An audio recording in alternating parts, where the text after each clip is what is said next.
So as you edit out your project, you might want to make sure that you're not violating any copyright terms. So if you want to go around and make sure that that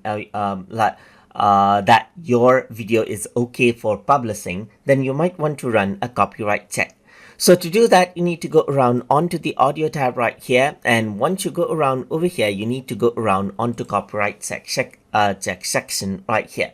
Once you do that, you need to go around and click on the check button. And what happens is that it checks up the contents that you've used in your project for copyright. And it says the sound copyright check has been passed right here, just like this, as you can see.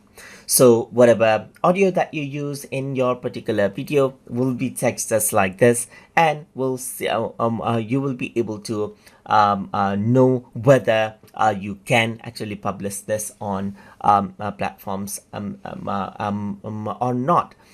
So that is how you can utilize the copyright check inside of CapCut desktop editor, and it's as simple as that, as you can see, just by clicking one button. So hope you guys learned something as always, and as always, please like, comment, share and subscribe